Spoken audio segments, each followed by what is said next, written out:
So today I wanted to run through some different ink pads with you.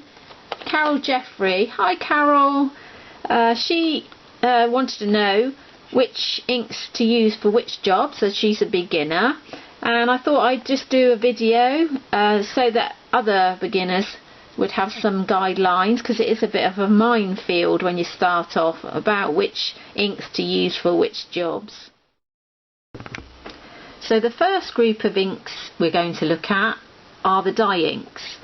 Now dye inks are water based and therefore they dry quite quickly.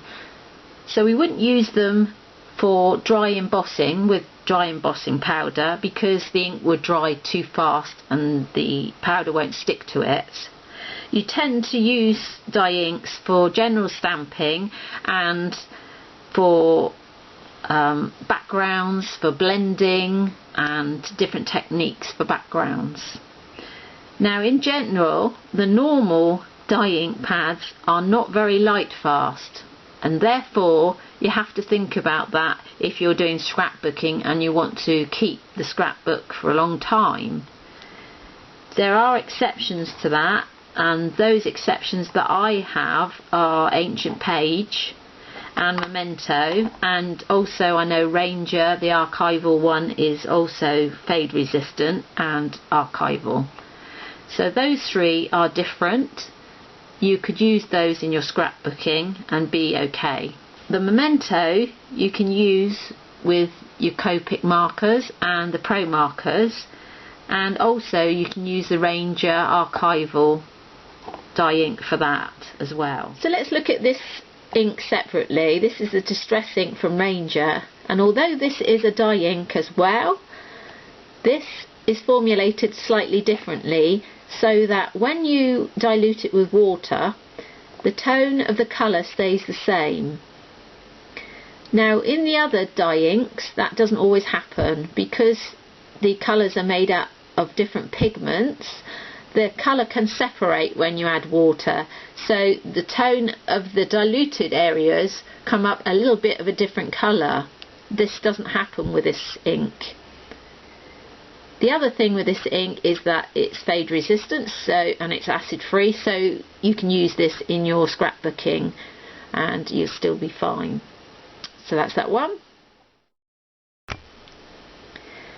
The other group we need to look at are the pigment inks. Now pigment inks are glycerine based, and if you've ever seen glycerine you can buy it in the chemist. It's a clear liquid and it's very, very sticky. In fact, I use some in my royal icing on my Christmas cake, and it keeps the icing softer and it doesn't go rock hard.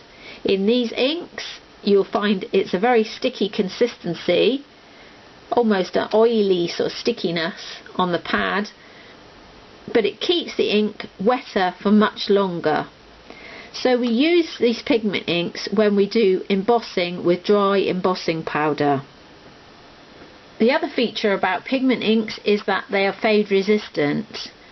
That enables you to use them without any worry when you do scrapbooking.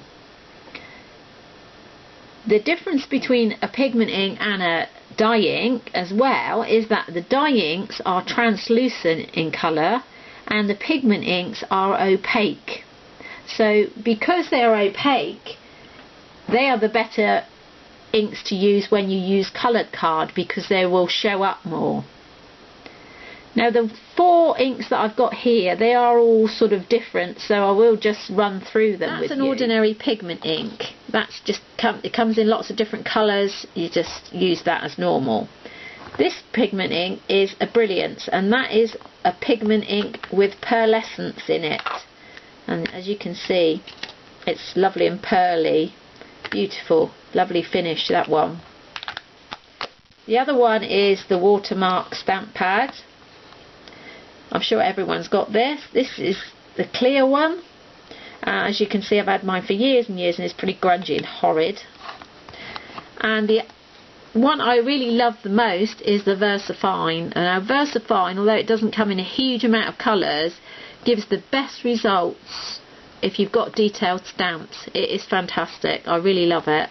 So that is the difference between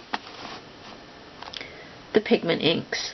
There is one difference too, in the fact that the pigment inks normally have a spongy pad to them, whereas the dye inks have a felt pad which is much harder.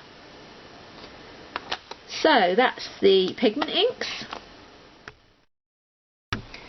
So the other group of ink pads we need to look at are the solvent ink pads, and they are alcohol based. That means that they will stay on a non-porous surface, so anything like plastic, shrink plastic, acetate, glass, china, metal, glossy card, anything that's non-porous you can use stays on, and once it's dry it will stay there. Of course you can use stays on with paper and card and chipboard exactly the same as you can with the other ink. So I hope you found that video useful. If you have any questions, pop a comment in the comment box or message me or visit my blog and send me a message. It's www.paperpathway.blogspot.com, and if I can answer you I will. And I hope to see you soon.